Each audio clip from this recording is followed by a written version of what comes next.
Namaste, George. How are you?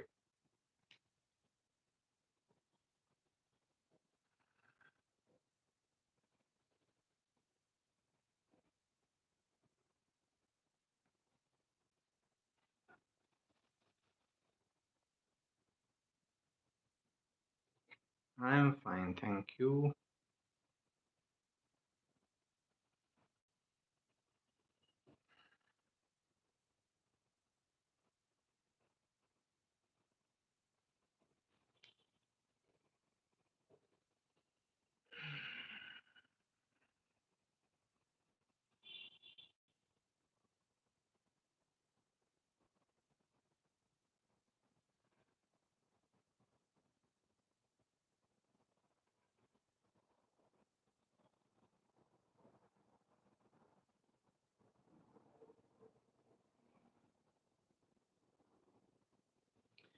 Right. So first question is sent by someone is what is the how to know the difference between fourth house, fourth lord, planet in the fourth house, and Matrakarka, or seventh house, seventh lord, planet in the seventh house, and Dharakarka. Okay. So this is like what we are going to discuss. First of all, so there are two ways of understanding it. First way, I tell you the first way. House is where the event is happening. It is the place. It is the ground on which the event is happening. So fourth house represents home. Okay, for everyone. So fourth house represents home. The sign which is falling there, it shows the nature, the approach. Okay, how we approach that house. So if a Scorpio sign is falling for someone in the fourth house, it is like instability in the home matters. If Sagittarius sign is falling into the fourth house, like there is this knowledge orientedness. Okay, higher education, like person feels that home environment is very educative for him. Okay, so if like a person like me, Scorpio ascendant, I may feel that okay, home environment is very strict kind of, because Saturn rules the fourth house with Aquarius sign. Saturnine energy is there with someone like Pisces ascendant, or basically like Sagittarius ascendant. Pisces falls into fourth house. If Jupiter is in good dignity, then they will feel that okay, like home environment is very spiritual by nature. Okay, very spiritual, or mother is very spiritual by nature. So house is where the event is happening. Sign is the approach towards that event. Okay, approach towards that house related matters. So fourth house is home. Approach is as per the sign. The planet which is sitting there is bringing the event. Okay, planet which is sitting there is bringing the event. It is going to impact that house. It is like if Mars is sitting in the fourth house, dominance struggle. If Moon is sitting in the fourth house, very emotional relationship. If Moon is in good dignity. If Mercury is sitting in the fourth house, it is like communications. Okay, the dignity of the planet shows the quality of the event. Okay, dignity, whatever dignity is there of the planet, will show the quality of the event, whether the quality will be good, bad, ugly, and all. And this is as per the dignity. Lord shows like fourth lord and Matrakarka, they both will show the traits of the fourth house related matters or mother. Okay, fourth house is home environment or mother. Matrakarka and fourth lord, they all will show that traits. Some of the traits will be seen from the Matrakarka, some of the traits will be seen from the fourth lord. Okay, fourth lord works in a same way as Matrakarka. Okay, Matrakarka is the concept of Gemini astrology. Gemini is if we want to see the same thing as per Gemini astrology, we follow Matrakarka. If we want to see the same thing as fourth lord in the Parashara astrology, fourth lord. Okay, So if I just like narrate it again, fourth house is where the event is happening. It is the ground. Okay, the home environment or mother and all, fourth house. The approach is coming from the sign. The planet which is sitting is the kind of event which is happening. Okay, the that planet's dignity or the fourth lord dignity shows the quality, good, bad, ugly. Okay, whether you will be happy with that event or whether you will be happy overall with that situation, whether or not, that is fourth lord. Okay, also matra karaka and fourth lord shows some of the traits. They both can show some of the traits. Matra karaka can show some of the traits, and like fourth lord can also show some of the traits. So it goes like this. If they are same planets, like for me, fourth lord is also Saturn, Matrakarka is also Saturn. So it is like aligned. The Saturnine traits I will feel more in my relationship with my mother or my like home environment. Saturnine traits, restrictive, disciplinary, and all. Okay, so that is what, if fourth lord and Matrakarka are same. So again, if I say that this is the first way, look at the house, whichever house you are looking at. Fourth house is like home.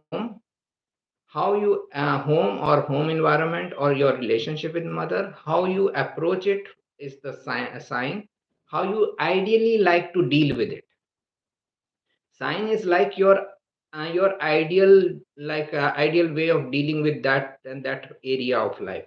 So if like someone is having like Pisces sign in the fourth house, they would love to deal in a spiritual matter. Whether they will deal or not depends on the Pisces lord position, Jupiter.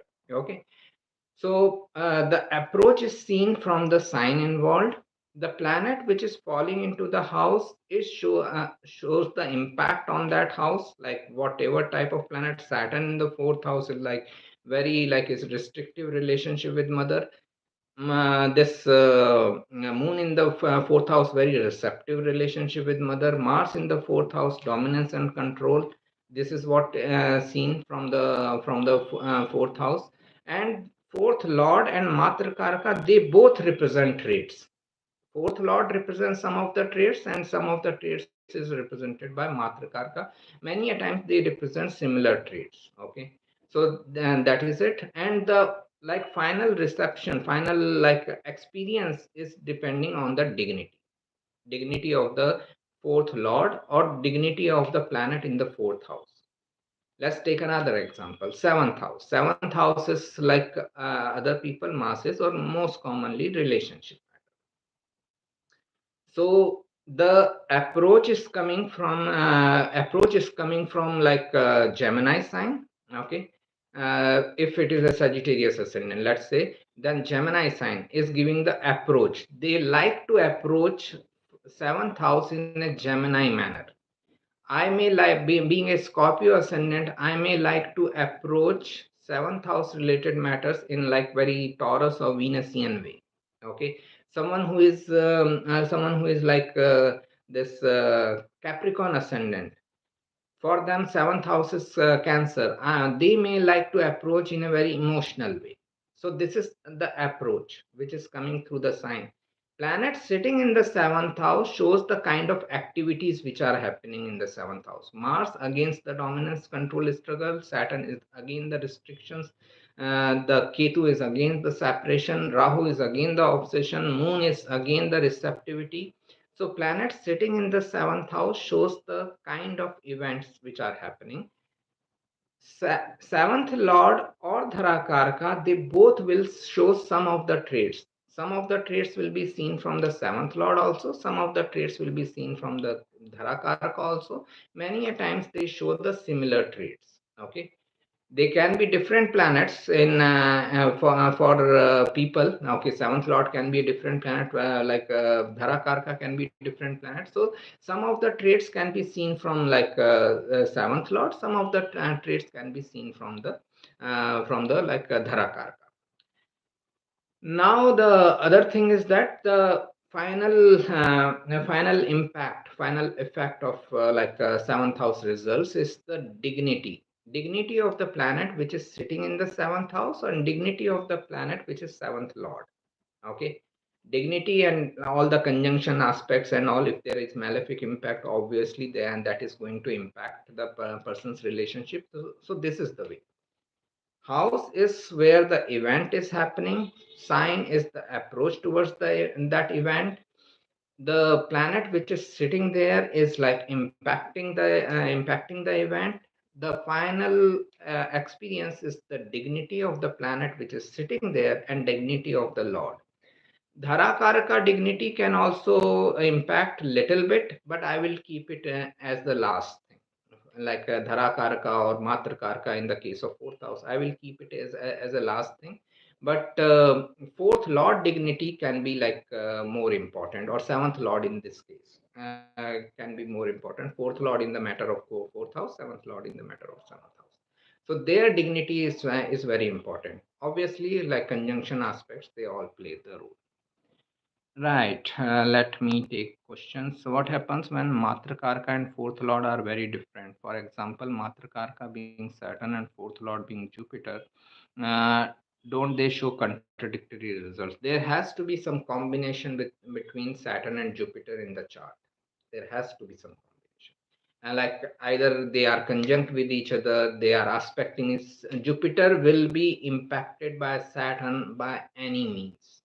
Okay, so this is where Saturn impacts the Jupiter and brings the Saturnine results in the relationship with mother.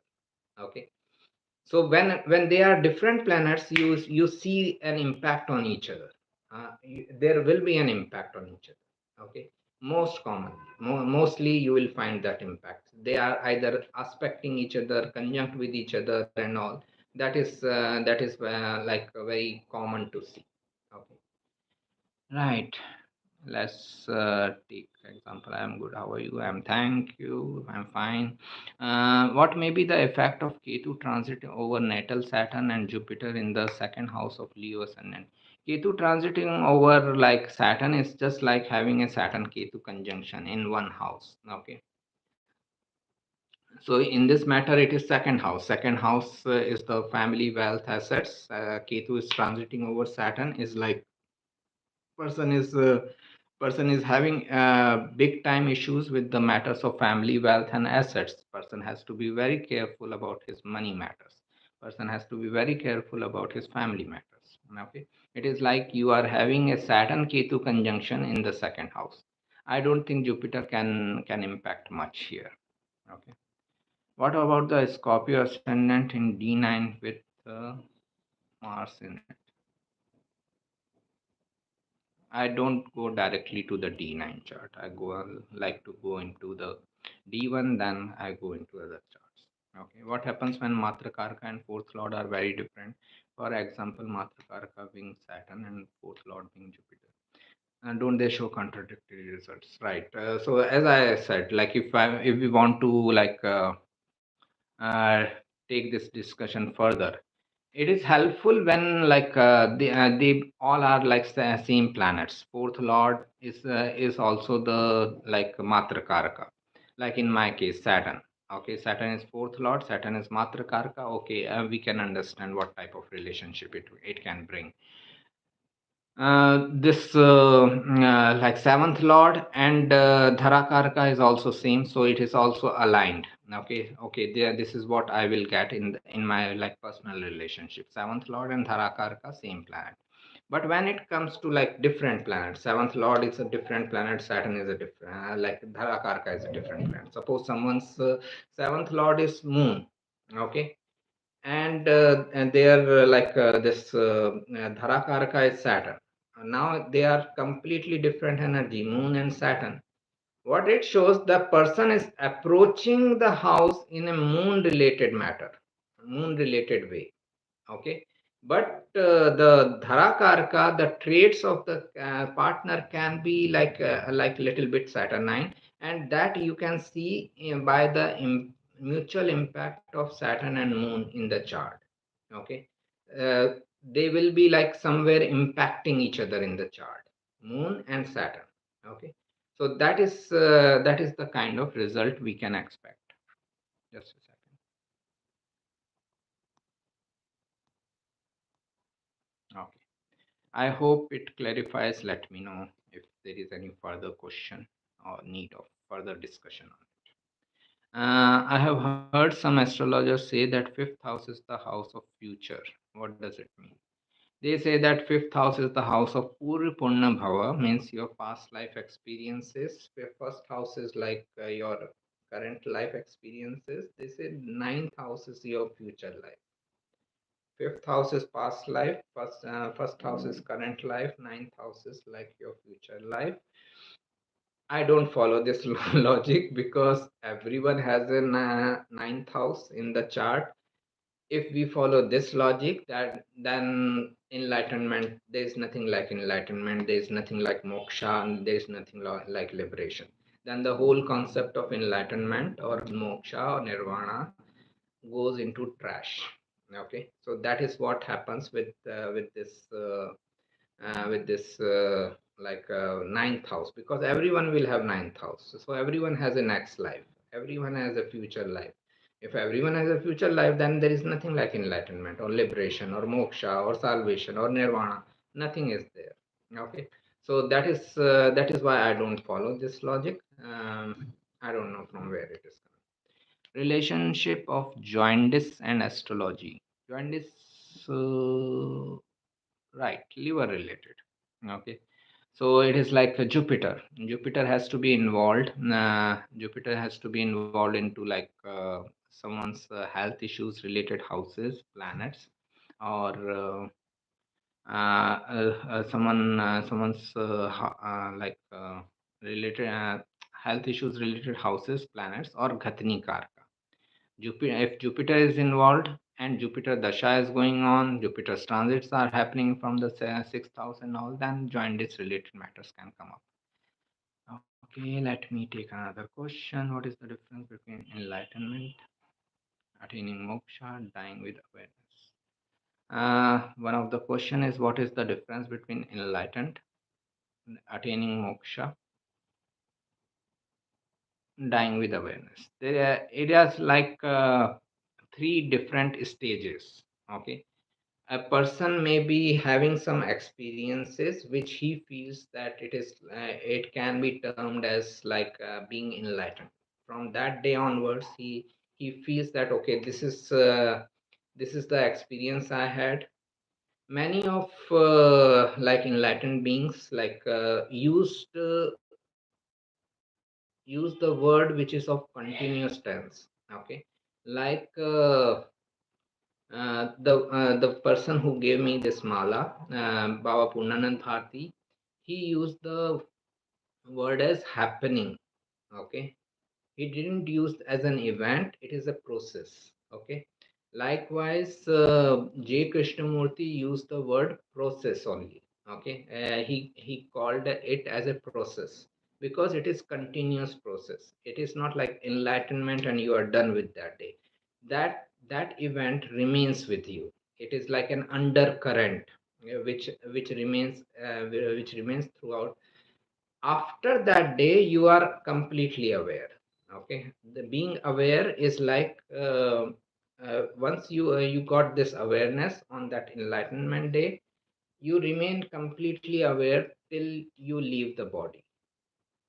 And the third part is, just a second, being enlightenment, attaining moksha, and dying with awareness. And when you are living with awareness, you will die with awareness. If I am living my life in complete awareness, okay, I am aware of every moment which is happening around me. I will, at the time of death also, I will be aware that I am leaving the body. Okay, that is it. And attaining moksha is like there is no compulsion on me to take another life, to take another body. Okay, if I die in complete awareness after this event called enlightenment, if at all it, and there is something called it, now I need not to take.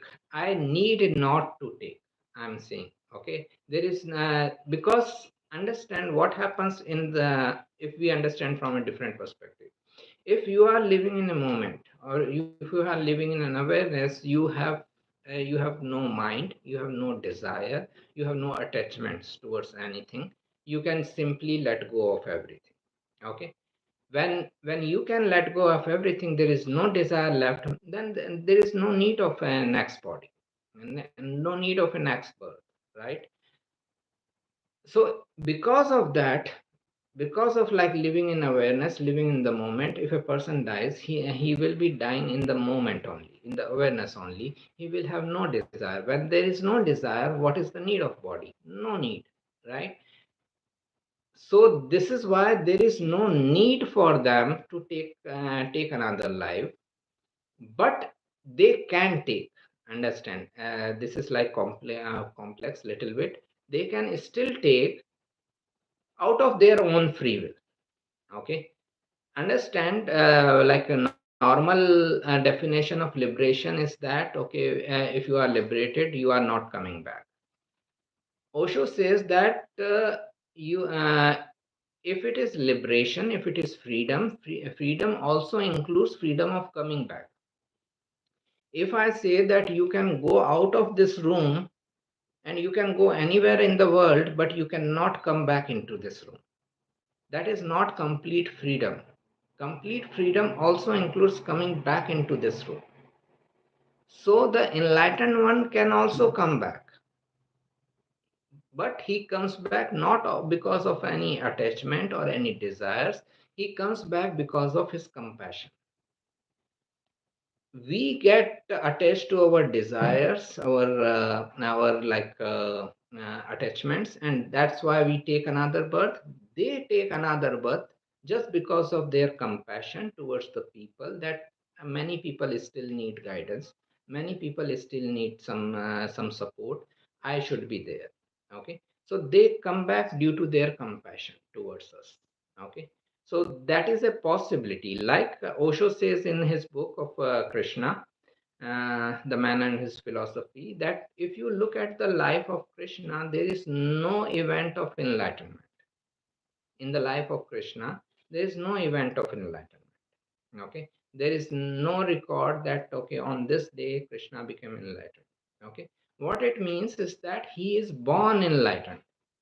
He became enlightened in his previous life, whenever it was, and he again came back due to his compassion towards people, for guidance and all that. Okay, so he came back. Now as he has already attained enlightenment, there was no need for attaining it all over again. Okay, so that is why there is no mention of enlightenment in Krishna's life. Okay, it is Osho uses this word, that it is like Buddha taking a rebirth.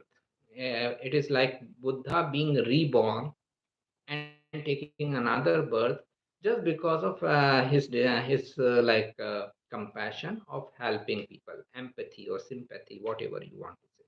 Okay, because they see that people are still struggling, they are still suffering in their life, and they need some guidance, so they decide to come back.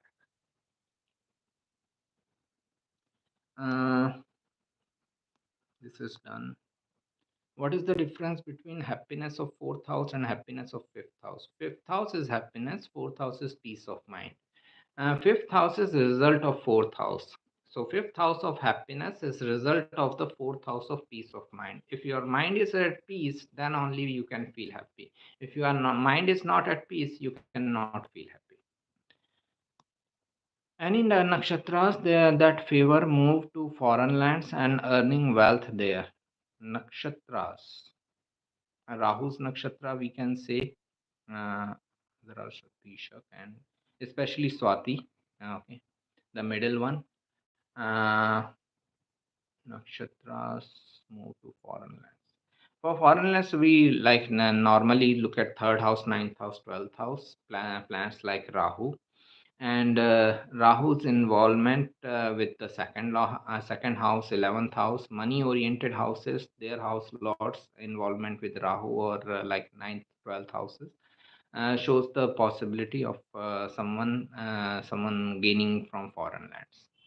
What could be the indications for not owning land, home, property despite being financially well off? Scorpio rising Mars at 25-degree Virgo, fourth Lord Saturn at 2-degree Virgo, far from each other.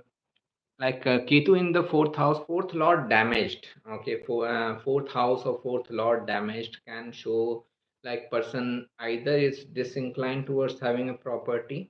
Okay, yeah, he doesn't want to have a property, or he can be in a situation where he tries it and works very hard for it, but it doesn't work out.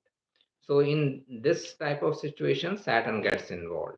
Okay, Saturn is like involved. Like in this case, Saturn Rahu energy is there in the fourth house. Scorpio ascendant Saturn Rahu is there, and Saturn Mars are together in the 11th house. No matter like how far they are, Saturn's presence is always there.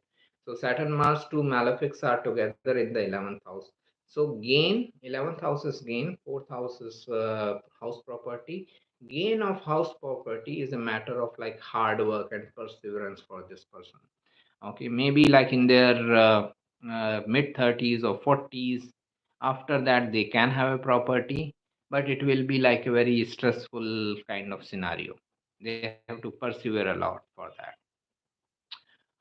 Do the results of a mahadasha get modified by the same planets transit in different sign? How do the results of a mahadasha get modified by the same planets transit in a different sign?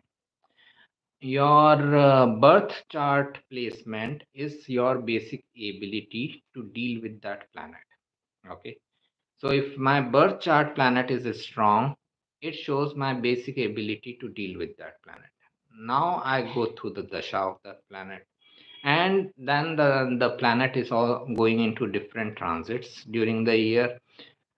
So in different transits, it is bringing different results as per the transits and the different houses, different signs as per the dignity during that year. But my ability to deal with that planet is coming from my birth chart planet. Okay, obviously through life experiences, through all the things happening in life, we develop our ability. Okay, so it is not that if someone is born with like debilitated planet, he is supposed to live a difficult life and all. They can they can grow in their life if they are learning from their experiences and all. So that is another. Okay, so but basically, the birth chart planet shows the basic foundational. Okay, obviously we will grow on that foundation. We will build a building on that foundation. Right.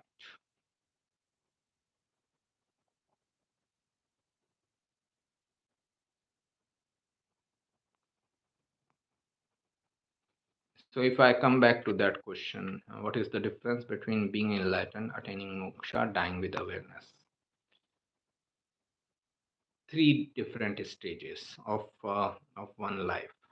Person gets enlightened. Okay, then he dies with awareness. Whenever the death comes, he dies in awareness. Okay, because he has been enlightened, he will die in awareness, and then he will get the moksha. Moksha includes the right to come back also. Okay, moksha doesn't mean that he cannot come back. He has the right to come back. What to look for in the birth chart to know about natural talent, hobbies, or interests? Fifth house, fifth lord, Venus. Okay, Putra Karaka. These are the like important houses and planets. Fifth house, planet in the fifth house, fifth lord, uh, Venus as the natural Karaka of creativity, and Putra Karaka as the planet.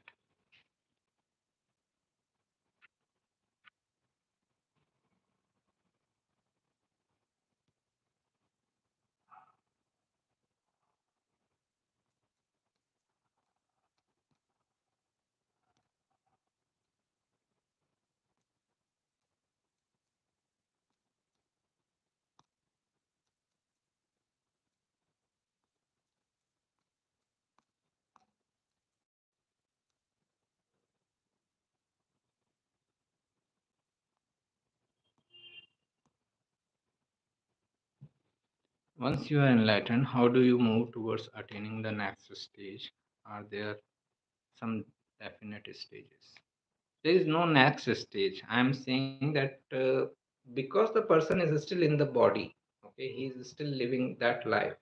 It is not on the date of enlightenment he has died. Like if we take the example of Osho, he says that he got enlightenment at the age of 21. Okay, great. But that doesn't mean that he left his body at the age of 21. He was still alive in the body, but completely aware that I am just using the body. I'm just using the body for the means of this life. There is sense of separation from the body. It shelters me. It provides me a home to live. Okay, but it is not me. Okay, that is it. That awareness. Okay, living in that awareness that it is not my permanent abode. It is not where I am going to live forever. It is just a shelter for some time.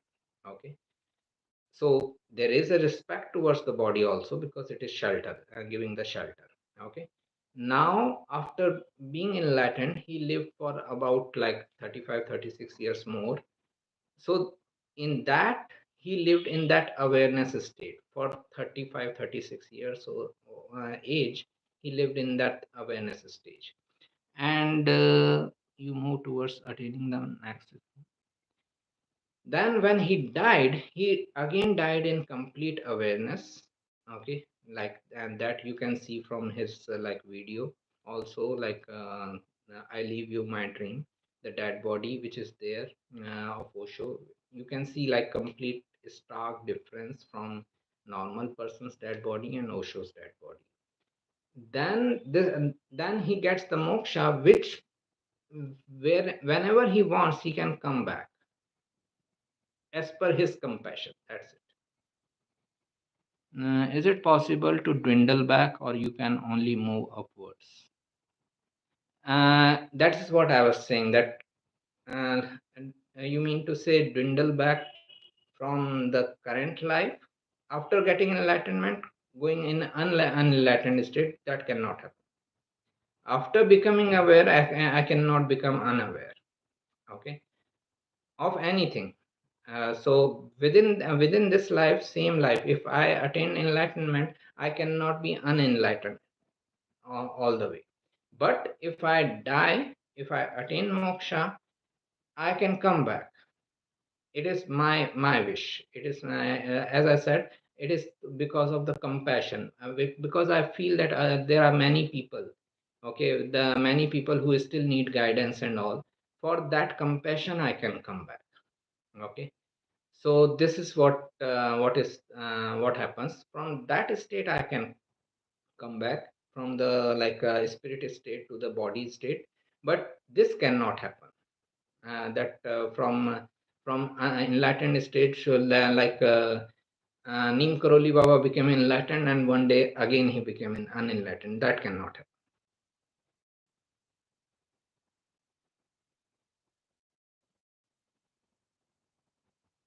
This is done. It is said that fourth house affliction is a condition for prospering away from the homelands, right? But how do benefic planets like Venus and Moon and fast moving planets like Mercury in the fourth house work? As per the dignity, if they are in good dignity, like person can prosper in homeland also. There is no problem. Okay. I see. Thank you. Right. Yes. Okay. Thank you. Great. How can Chara and Sthir Karaka be explained differentiated? Maybe an example from your own chart or some chart that you have read.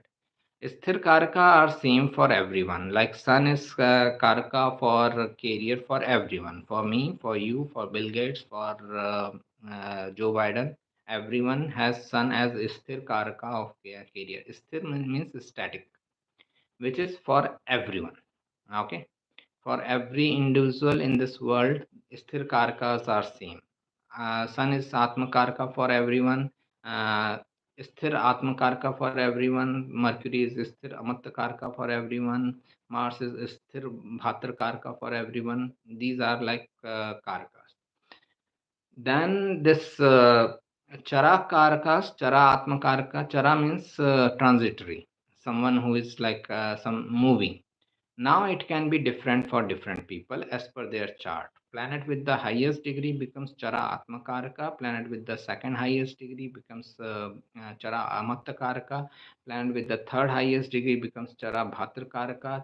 Planet with the fourth highest degree becomes Matrakaraka, Chara Matrakaraka. Planet with the fifth highest degree becomes like Putrakaraka, Chara Putrakaraka. Planet with the sixth highest degree becomes Ghatnikaraka, Chara Ghatnikaraka, and planet with the seventh highest degree becomes Chara Dharakaraka. If Taurus is Mool Trikon sign of Moon, and then is Moon also the seventh lord for Scorpio? I don't consider Taurus as the Mool Trikon. I consider Cancer as the Mool Trikon. Okay. I will only consider Venus as seventh lord for this uh, Scorpio people. How can we interpret someone's ascendant nakshatra being Mula? It's Lord Ketu placed in the fourth house Pisces.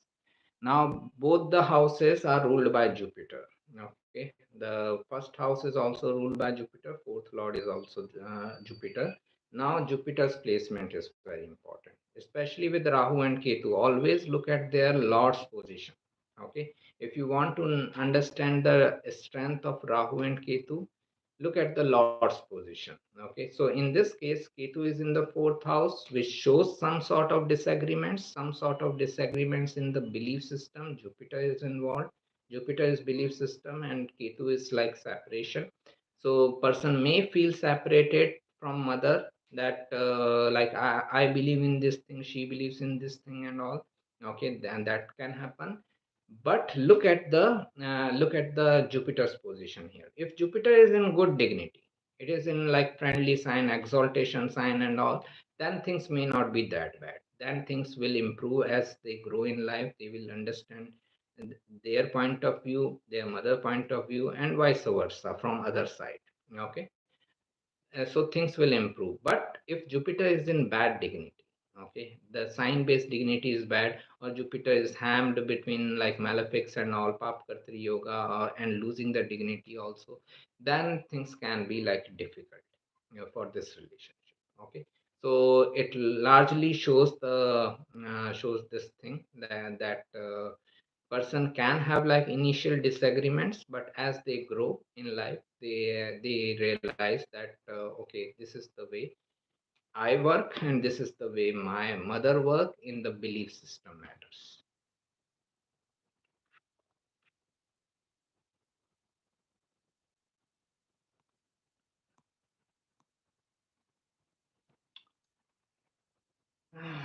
Another thing is that this reminds me of one of Osho's preaching. Okay, he says at one place is that parents should be more concerned if their child is agreeing with them on every point. Okay, like my parents should be more concerned about me if I'm agreeing with them on every point. Because understand, there is a difference of about 25 to 30 years between a parent or child age. Okay, parent is like 35 years and child is around 5 years. If the child is agreeing with his parent for everything, okay, that means because there is 30 years age gap, child should be thinking ahead 30 years ahead of his parents time. So there has to be some disagreements. Mula here, can you please elaborate? Mula is like destructive energy. Okay, it is like this like Mula is roots. It also represents uprooting of things. When ascendant nakshatra is there in Mula, it shows person's life can go through a major destruction, a major like instability. It shows there is a possibility, and that instability can, because Mula Lord Ketu is coming to the like fourth house, that instability is also impacting the mother or their relationship with mother. Okay, this shows the this destruction or recreation, recreating your life all over again is possibility with Sagittarius Mula as Ascendant Nakshatra, and because Ketu is falling into the fourth house, it is impacting mother or mother's life also. Ketu.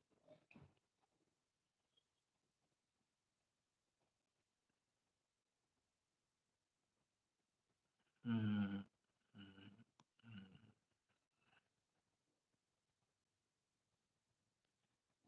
Right. What is the time? 6:35. Any other question? Otherwise, we can close for the day.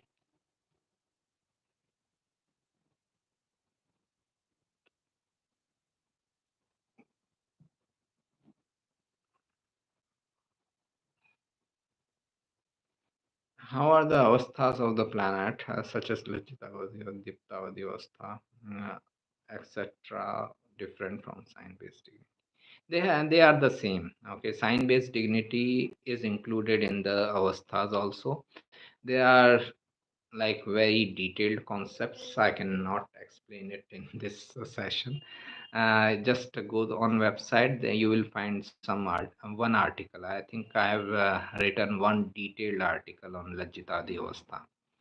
Okay, so that will give you an idea about avasthas and all, and that should help you. But it is not possible to explain it here. I'm sorry. Mm,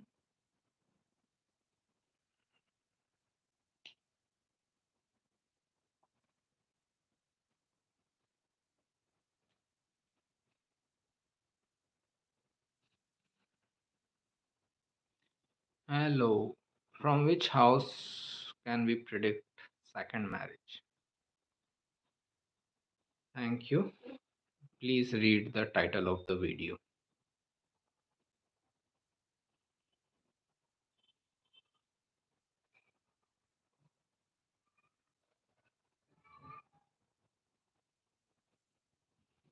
Okay, I think we are done for the day. Let's meet next week. Thank you.